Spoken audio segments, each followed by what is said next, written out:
Assalamualaikum warahmatullahi wabarakatuh.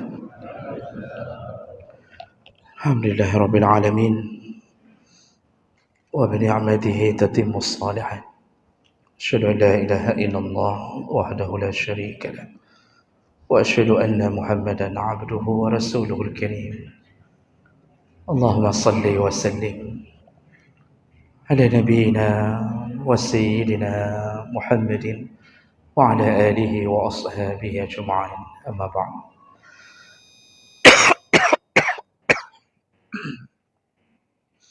Rabbi shrah li sadri wa yassir li amri wahlul 'uqdatam min lisani yafqahu qawli.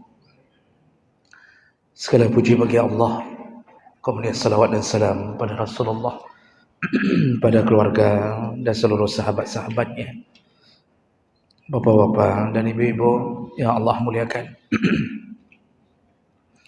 Di pertemuan kita yang lalu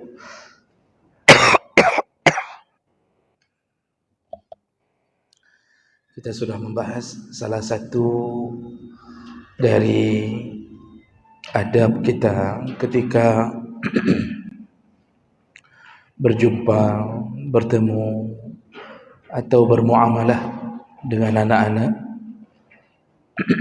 yaitu melakukan muda'abah, sempatkan waktu untuk bercanda dengan anak-anak, terutama anak kandung sendiri. Karena Nabi SAW setiap kali berjumpa dengan anak, beliau memulai dengan pertanyaan-pertanyaan yang sifatnya candaan, dan itu memancing kedekatan hati antara kita dan anak.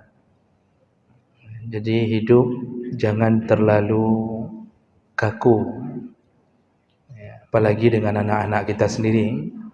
Hidup jangan dipenuhi dengan beban peraturan yang kita buat sendiri, sehingga tidak ada senyum, tidak ada tawa, tidak ada canda dengan anak-anak.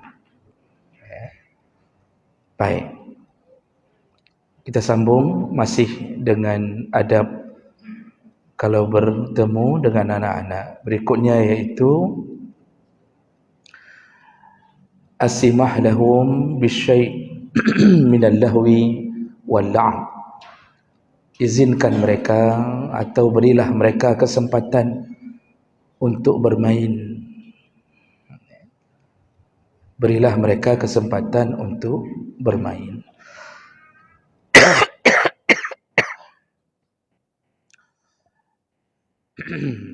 Memberi kesempatan untuk bermain bukan bermakna anak-anak ini disuruh main terus-terusan, tapi beri mereka waktu, beri mereka ruang untuk bermain sesama anak-anak. Namun sayangnya hari ini permainan banyak yang merusak. Itu masalah yang timbul sekarang. Dulu kita kecil, kita juga bermain. Wajah-wajah kita ni, wajah-wajah tahun 70-an, itu para pemain-pemain utama di sawah, pemain di lumpur.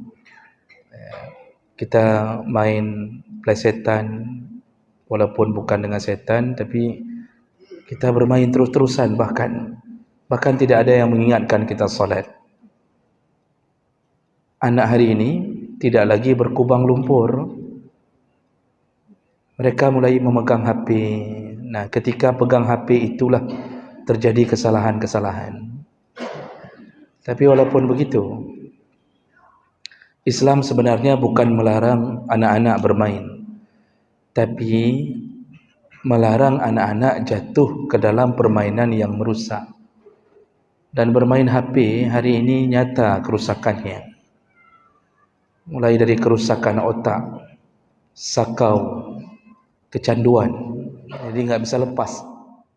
Jangankan anak-anak, bangun tengah malam, yang dipegang pertama adalah HP. Lama bersama HP, lalu tertidur kembali. Sebelum tidur dengan HP. Orang tua saja begitu, apalagi anak-anak. Maka anak-anak kadang-kadang sakau, kecanduan HP, dan ini merusak jaringan saraf otak. Belum lagi dibantu dengan iklan-iklan di HP yang menyebabkan maksiat terbina dari kecil. Iklan-iklan yang seksi, bahkan tawaran-tawaran untuk menonton filem-filem yang porno ditawarkan. Jadi permainan HP ini yang salah, bukan dilarang bermain. Maka kita harus menyediakan alternatif anak-anak hari ini, Bapak Ibu, untuk bermain. Namun bagaimana caranya bukan dengan HP. Salah satunya lato-lato. Lato-lato itu salah satu alternatif menghindarkan HP. Dengan modal 10.000, 15.000, silahkan, tidak mengapa. Tapi jangan main lato-lato yang mengganggu, apalagi sampai dibawa ke masjid. Sedang solat bunyi lato-lato di belakang. Jadi imam pun kepalanya seperti lato-lato, Pak. Tidak tahu mau baca apa lagi. Gerupah-gerupuk. Itu ada model lato-lato yang mengganggu tetangga, ditempelkan ke dinding tetangga. Nah, ini yang perlu dijaga saja. Kita dulu kan lebih parah daripada lato-lato. Dia oleh pupu dah main dulu dia. Tapi ternyata dalam Islam memang disunnahkan untuk membiarkan mereka punya masanya. Mereka menikmati masa anak-anaknya. Jadi diimbangi antara hafalan Quran dengan bermain. Itu harus pintar-pintar kita. Kalau sedang jadwal hafal, tegaskan ke mereka. Ini wajib hafal dari ayat ini ke ayat ini. Store nanti malam. Sore, kasih izin mereka bermain. Biar tidak menjadi sebuah beban bagi mereka. Jadi antara mengajarkan agama dengan memberikan kesempatan bermain itu untuk membuat mereka tidak stres, tidak tertekan dengan hidup, sehingga membuat mereka merasa kewalahan. Jadi Nabi SAW dalam salah satu hadis dari Aisyah radhiyallahu anha, Aisyah radhiyallahu anha qalat, laqad ra'aitu Rasulullah sallallahu alaihi wasallam yawman ala babi hujrati. Pada suatu hari Nabi sallallahu alaihi wasallam, kata Aisyah istrinya, beliau berada di rumahku. Jadi Aisyah masih umur-umur baru berkembang. Jadi kata Aisyah, beliau berada di rumahku. Maksudnya rumah tempat tinggal dia bersama Nabi, karena Nabi ada beberapa rumah untuk isteri-istrinya. Dan yang paling dekat dengan masjid, langsung berhadapan dengan mihrab masjid, adalah bersama Aisyah, rumah yang bersama Aisyah. Lalu kemudian wal habasyah yal'abuna fil masjid. Orang-orang Habasyah itu sedang bermain di masjid. Maksudnya Masjid Nabi. Masjid Nabi kan dulu lantainya pasir dan kerikil. Orang Habasyah itu Ethiopia kalau sekarang. Jadi orang Habasyah yang tinggal di Madinah itu sering bermain tarian perang. Jadi mereka meloncat-loncat, ada tarian perang yang mereka sering lakukan, dan itu disebutkan oleh Aisyah dalam hadis dengan lafaz yang berbeda. Jadi Aisyah suka melihat mereka bermain, dan itu bermainnya di masjid. Maksud bermain di masjid, bermain bukan ketika orang yang salat. Jadi bukan waktu sedang berjamaah salat. Yang kedua, waktu itu tidak mengganggu lantai masjid karena memang lantainya pasir dan kerikil. Jadi tidak merusak masjid. Dan Aisyah melihat, menikmatinya. Nah, kemudian tiba-tiba Rasulullah sallallahu alaihi wasallam yasturuni biridai. Rasulullah kemudian mendatangiku dari arah belakang dan menutup pandanganku dengan ridanya. Nah, jadi Rasulullah tiba-tiba datang dari arah belakang Aisyah, menutup pandangan Aisyah dari arah belakang. Wa ana anduru ila la'ibihim, sedangkan aku pada saat itu sedang melihat orang-orang Habasyah bermain. Nah, ini hadis ini menyebutkan bahawa masa anak-anak itu memang masa bermain. Rasulullah tidak melarang anak-anak Ethiopia, anak-anak Habasyah bermain permainan khas mereka yang kebetulan pada waktu itu terjadi di masjid. Dan ini bukan bermakna anak-anak kita hari ini boleh kita biarkan bermain di masjid, karena tampilan masjid hari ini tentu berbeda. Hari ini kalau kita biarkan anak-anak meloncat sana, loncat sini, maka bisa menghancurkan, Pak. Karena kita bukan lagi pasir dan kerikil.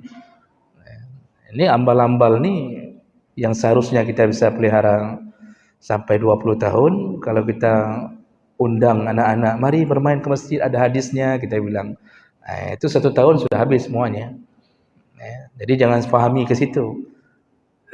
Dan itu pun dilakukan bukan di dalam waktu salat. Bukan dalam waktu salat. Anak kita hari ini bermain malah di waktu salat, dan itu tentu mengganggu. Maka bukan bermakna kita tidak boleh melarang anak-anak ketika sedang bermain. Nah, Aisyah senang dengan permainan itu. Dan Aisyah melihat begitu, tiba-tiba Rasulullah bercanda dengan Aisyah, yaitu ditutup pandangan Aisyah tiba-tiba. Nah, ini kan model, kalau hari ini model ciluk ubah. Rasulullah ajak dari likut baca-baca, getup, dia tutuplah mata Aisyah dengan ridaknya. Jadi kalau yang isteri sedang lihat sinetron, bapa bercanda dengan sunnah Nabi ini, cobalah bapa tutup sekali-sekali dari belakang. Yang TV hancur mendung, semua televisi hancur di saat itu. Kemudian wang-wang belanja tak perlu kasih lagi. Bisa jadi dia melarikan diri sambil minta cerai karena terlewatkan 2 menit tayangan sinetron itu. Nah, jadi harus lihat-lihat isteri juga, Pak. Nah, isteri ini bisa dicandai atau tidak, karena tidak semua isteri bisa dicandai. Tapi isteri yang romantis itu tidak bermasalah, karena Aisyah cuma tersenyum begitu mengetahui ternyata suaminya menutup matanya.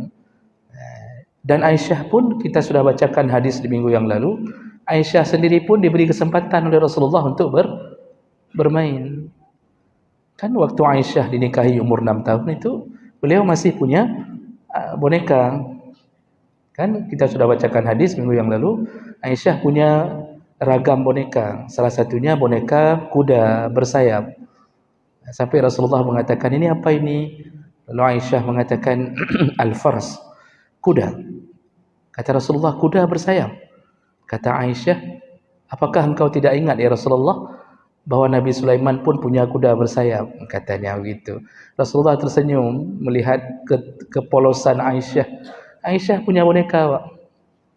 Aisyah punya boneka. Jadi jangan sampai kita hari ini mengatakan hanjir boneka-boneka, hana mupu. Pergi beli Quran sana, beli pulpen, pokoknya beli macam-macam yang serius-serius saja. Disuruh beli sempoa yang ada hitung-hitungan khas Cina itu. Yang bentuknya mainan enggak ada di rumah. Enggak ada mainan apa-apa di rumah. Jadi dianggap bahwa mainan itu merusak. Tidak. Mainan tidak merusak. Cari yang tidak merusak tentunya. Boleh. Anak-anak dibeliin boneka, Pak, binatang-binatang kan cukup banyak yang dibuat dari plastik karet itu yang harimau kan. Jadi itu dibolehkan. Boneka Barbie boleh tidak? Boneka anak-anak Barbie, dia cabut tangannya, dia cabut kepalanya, lalu dia sembelih kan. Itu boleh, tapi jangan dari mana dia belajar sembelih. Apakah dia belajar dari bapaknya waktu nyembelih mamaknya? Jangan itu pula yang diajarkan. Jadi haramkah itu? Tidak. Tidak, selama dia berbentuk boneka dan dimainkan hari-hari. Cuma carilah yang baik. Jangan cari yang berpengaruh pada kehidupan dia. Jadi kalau kayak boneka Barbie itu bisa berpengaruh gaya pakaiannya, seksi kan. Nah, jadi apa ini kesimpulan kita untuk masalah hadis ini? Izinkan dan beri kesempatan anak-anak bermain di masanya. Jadi dari umur 3, 4, 5, 6 itu biarkan bermain. Namun kalau ada tugas sesuatu yang kita ingin wajibkan anak-anak, ya seimbangkan saja. Diseimbangkan saja. Kapan waktu salat, wajib tinggalkan semua permainan. Kapan waktu untuk menyetor hafalan, wajib. Jadi mengaji, wajib. Nanti setelah itu silahkan beri lagi kesempatan untuk bermain. Nah, ini salah satu yang disunnahkan ketika kita bertemu memperlakukan anak-anak. Bertemu dengan anak-anak sedang main, silahkan. Kadang-kadang kalau kita masuk ke satu komplek, anak-anak mencoret-coret aspal. Anak-anak perempuan itu ada yang coret aspal, dia buat main penanjian, main klek. Klek itu bahasa Indonesia. Main klek Pak, yang loncat-loncat tu. Itu dia coret aspal Pak dengan batu bata merah. Itu jangan dimarahi, jangan kita bilang bahwa hai, kurang ajar. Habis aspal kaca. Asal kita bilang. Jangan begitu. Polisi aja tidur di atas aspal. Itu sama polisi, ada yang tidur di atas aspal. Tak ada pun yang marah-marah polisi tidur di atas aspal. Maka jangan kita marahi anak-anak coret-coret aspal. Sekali hujan beres semuanya itu. Salah satu manfaat daripada hujan adalah menghapuskan semua keburukan yang ada di jalan-jalan. Jadi biarkan saja sudah. Ketika kita lewat dengan mobil, mereka sedang bermain karet. Satu sebelah sini, satu sebelah sana. Ketika kita klakson nggak mau mundur, ya berarti kita yang harus loncatkan mobil ke atas karet itu. Sederhana Pak, anak min memang tak boleh ngamuk-ngamuk sama anak-anak. Karena anak-anak itu belajar apapun yang kita tampilkan. Anak-anak itu belajar apapun. Kalau orang Inggris mengatakan children see, children do. Apa yang dilihat, itulah yang dilakukan oleh anak-anak. Dilihat ayahnya ngamuk-ngamuk waktu anak-anak sedang main dalam ruang tamu, ayahnya ngamuk, maka dia akan belajar untuk ngamuk. Baik ke adiknya ataupun ke orang lain. Jadi Bapak Ibu yang Allah muliakan, anak kita pintar, tapi jangan terus-terusan kita bebani dengan kehidupan yang terus membuat dia merasa jenuh dengan hidup. Karena salah satu yang membuat kita melakukan tindakan-tindakan yang tidak terduga itu karena kejenuhan, Pak.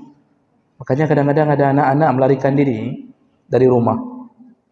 Kemana dia, sudah lari ke rumah tetangga. Atau dia lari ke rumah yang lain untuk menyempatkan diri bermain, dia sembunyi karena nggak diizinkan di rumahnya, nggak diizinkan bermain. Apalagi ada sebagian orang tua nggak bisa lihat semak mainan, nggak bisa lihat. Ini sebuah kesalahan yang kita buat sehingga anak kita merasa jenuh, ujung-ujungnya bunuh diri. Sebelum bunuh diri dia tulis surat kepada ayah dan ibu, kalau engkau tidak membiarkan aku bermain di dunia, biarkanlah aku bermain di dalam kubur. Bunuh diri dia, Pak. Dia makan bola, dia terus mati, kan? Nah, ini terjadi kenapa? Kejenuhan. Anak-anak mati bunuh diri tidak berdosa, tapi rasa jenuh itu membuat dia mengambil keputusan yang aneh. Jadi inilah salah satu yang perlu kita jaga, yaitu ketika bertemu dengan mereka, izinkanlah mereka untuk menikmati masanya. Nanti mereka tinggalkan juga, Pak. Kita kan dulu begitu, kita tinggalkan juga. Sekarang disuruh ulang pun kita nggak mau. Dia suruh ulang pun kita enggak mau. Ya. Apalagi hari ini Masya Allah permainan itu banyak sekali yang bisa kita lakukan untuk anak kita. Apalagi anak-anak perempuan, jaga baik-baik, sebaiknya dia bermain di rumah daripada dia bermain di luar dengan teman-temannya yang mungkin akan mengganggu gaya dia. Karena harus kita lihat-lihat juga dengan siapa anak kita bermain. Rasulullah mengatakan al-mar'u ala dini khalilih. Seseorang itu tergantung sekali kepada sahabatnya. Akhlak seseorang tergantung sekali kepada temannya. Falyanzur ahadukum ila man yukhalil. Maka pilih-pilihlah dengan siapa engkau berteman. Maka kita dibolehkan memilih-milih teman untuk anak kita. Kalau teman anak kita itu bukan tipe orang yang baik, dia mungkin dari keluarga orang yang suka caci maki. Jadi misalnya ada anak-anak di komplek, kita kenal ada dari keluarga yang tidak salat, dari mulutnya keluar selalu kalimat-kalimat cacian, demenak, serapa. Karena dia belajar dari orang tuanya di rumah. Orang tuanya tukang serapa, tukang caci maki. Maka anak kita ketika kita izinkan bermain dengan anak ini, yang dia tidak tahu kalimat-kalimat bahaya ini, pulang, dia bawa. Maka kita bingung, dari mana anak ini tahu kalimat-kalimat macam-macam. Dan kita banyak menemukan hari ini, salah teman bermain, dia bawa pulang sesuatu dari temannya. Sampai urusan jari telunjuk. Anak-anak hari ini itu sudah faham jari telunjuk kodenya apa. Yang begini sudah faham, yang begini sudah faham, begini sudah faham. Yang menyambung kengan, kalau sudah marah ke kawan tu, dari jauh dia mengatakan begini. Dia sudah tahu itu. Ini kenapa? Dengan siapa dia bermain? Makanya falyanzur ahadukum ila man yukhalil. Kita izinkan dia bermain, tapi lihat-lihat. Jadi lihatlah sesama anak yang soleh, permainannya pun permainan yang tidak mengganggu. Baik, itu di antara adab kita ketika bertemu atau bermuamalah dengan anak-anak, baik anak kita maupun anak-anak orang. Kemudian yang berikutnya adalah at-tahzir minal kizbi alaihim. Adab berikutnya ketika kita bermuamalah dengan anak-anak kita adalah jauhkanlah, waspadalah daripada menipu atau membohongi mereka. Jadi jangan sekali-sekali kita membohongi mereka, karena kebohongan kita akan dilanjutkan oleh mereka. Dan ini berdasarkan hadis Nabi sallallahu alaihi wasallam, hadis dari Abdullah bin Amir radhiyallahu anhu qala, Abdullah bin Amir berkata, da'atni ummi yawman. Kata bin Amir, Abdullah bin Amir, dulu aku pernah dipanggil oleh ibuku. Wa Rasulullah sallallahu alaihi wasallam qa'idun fi baitina. Di saat itu Rasulullah sedang berada di rumah kami.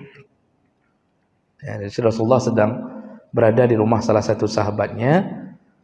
Kebetulan Abdullah bin Amir ini masih kecil. Nah, ketika Rasulullah sedang berkunjung ke rumah sahabatnya, ini Abdullah bin Amir ini anak dari salah satu sahabatnya. Kemudian Abdullah bin Amir dipanggil oleh ibunya dari jauh. Jadi ibunya manggil-manggil Abdullah bin Amir. Faqalat, ha ta'ala u'tiq. Wahai Abdullah, kesinilah, kata ibunya. Mari sini, pulang ke sini dulu. Ada sesuatu yang mau ibu berikan. Seperti seorang ibu hari ini manggil anaknya dari jauh, kau kena oleh. Pulang dulu ke sini, balik dulu ke sini. Ini ada yang mau mamak kasih nih, kata ibunya Abdullah bin Amir. Jadi Rasulullah mendengar ibunya memanggil Abdullah dengan janji memberi sesuatu. Faqala laha Rasulullah sallallahu alaihi wasallam. Lalu Rasulullah menanyakan atau berkata kepada ibunya Abdullah bin Amir, "Wa ma aradti an tu'tihi?" Kamu tadi manggil Abdullah itu, apa yang mau kasih? Apa yang mau engkau kasih? Tadi engkau mengatakan, kemarilah, akan kuberi sesuatu. Kata Rasulullah, apa yang mau engkau beri kepada anakmu Abdullah itu? Qalat, u'tihi tamaran. Aku akan memberikannya satu kurma ya Rasulullah. Faqala laha Rasulullah. Lalu Rasulullah berkata kepada ibunya Abdullah, amma innaka law lam tu'tihi syai'an kutibat alaiki kazibah. Seandainya engkau hanya berjanji tapi tidak ada tamar, tidak ada kurma yang kau beri, maka Allah akan catat engkau sebagai pembohong. Jadi Nabi mengingatkan seorang ibu jangan berjanji memberi sesuatu tapi tidak ada. Makanya Rasulullah mengatakan, betul ada kurmanya? Ibu tadi menjawab, ya kurma ya Rasulullah. Di situ Rasulullah ingatkan, seandainya jihana kurmanya, seandainya tidak ada kurma itu, maka engkau dicatat oleh Allah sebagai pembohong. Ini teguran Rasulullah bagi kita yang suka berbohong pada anak-anak. Sering Bapak Ibu kita kadang-kadang tidak sadar kita berbohong. Tentu pada anak-anak yang sudah faham itu bohong. Umur anak-anak yang sudah faham itu kan umur 4 tahun, walaupun belum memayis, tapi dia sudah faham, dia menagih-nagih janji. Misal kita bilang, datang dulu, pulang dulu, nanti jam ini pulang ya, nanti mama kasih sesuatu, atau mama kasih roti ini misal. Tapi kemudian waktu pulang ternyata tidak ada, kita hanya ingin dia pulang saja, enggak ada. 1 kali, 2 kali dia mulai memendam di hati, ternyata itu dibolehkan. Anak-anak itu Bapak Ibu kadang-kadang sering berbohong, bukan belajar dari orang luar, belajar dari orang tuanya yang sering berbohong, khianat. Mulai dari hal kecil begitu. Ini kalau adik bisa hafal surat At-Takasur, nanti malam ayah beli burger belepotan misal. Ternyata dia berhasil, Pak. Waktu kita tanya burger belepotan, satunya saja 20,000 misalnya. Sabar. Makin belepotan makin mahal, makin hancur makin mahal. Karena kita tanya mahal 25,000, 30,000, akhirnya kita rubah menjadi roti wafer yang benang merah itu, Pak. Yang ada benang merah itu. Waribai nampak benar, kan? Kita ganti. Tadi janjinya burger yang mahal. Waktu sudah dihafal, kita rubah. Itu terpendam di hati anak. Oh begini rupanya. Besok kita bilang lagi. Kalau bisa hafal wadduha, malam ini ayah beli pizza 1 meter. Dia hafal wadduha. Kembali kita melakukan hal yang sama. Kita beli pizza di jalan yang 2,000 yang 1 sosis taruh di atasnya, kan, dengan roti yang masih pucat, enggak terpanggang pun. Kita beli, kita ganti. Dia kembali belajar. Sudah 2 kali. Berikutnya, dia akan mulai belajar ke kawannya, ke adiknya. Ternyata begitu dibolehkan. Maka jadilah dia pembohong.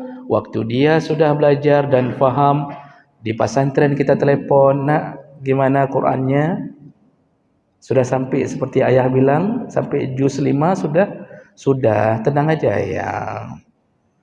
Pokoknya ayah di situ tenang, tidur yang enak, dia tetap hafal. Ternyata mesti jual dia hafal. Kenapa dia berani melakukan itu? Terbiasa belajar bohong. Siapa yang mengajarkannya? Ayahnya, ibunya. Maka paling pantang anak-anak itu kita biarkan dalam kebohongan. Jadi dia terendam di dalam kepalanya, ternyata berbohong itu hal yang biasa. Padahal bohong itu salah satu dosa besar yang paling sering orang terjatuh ke dalamnya. Ketika Rasulullah ditanya oleh sahabat tentang dosa-dosa besar, jawaban Rasulullah yang pertama adalah asyirku billah, syirik kepada Allah, kemudian uququl walidain, durhaka pada orang tua, kemudian yang ketiga al-kizbu, berbohong kata Rasulullah.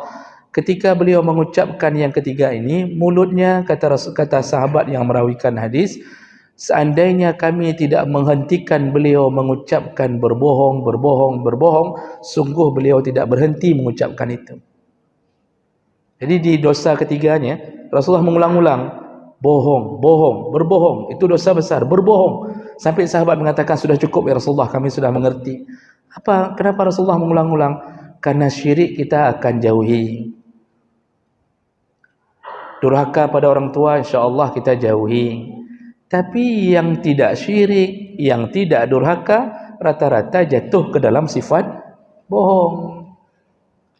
Karab merata, hampir merata orang berbohong. Makin mendekati 2024, makin besar persiapan bohongnya.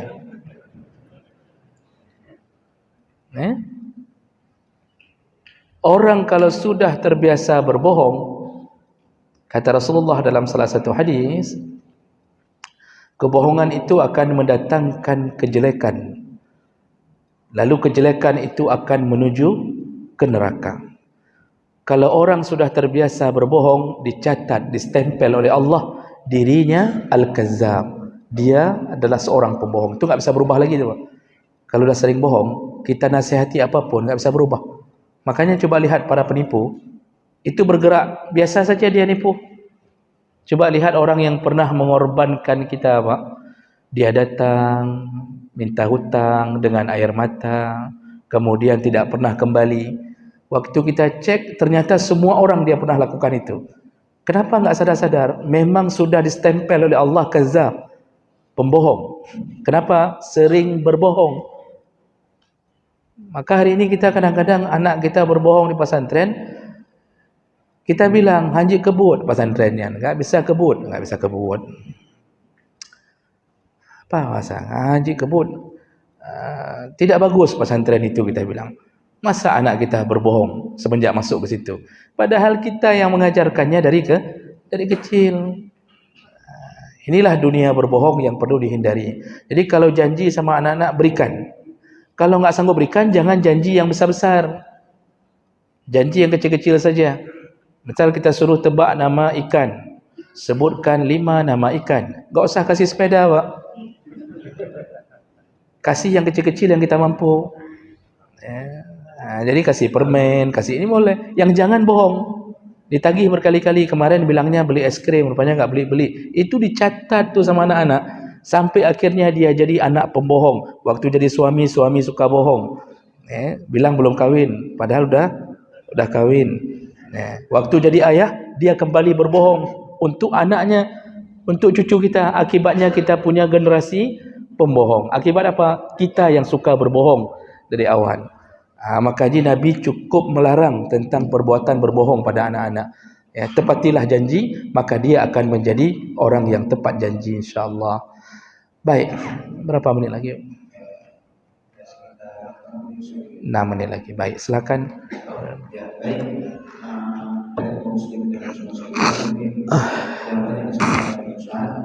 Kira-kira ada yang disampaikan barusan, terima kasih.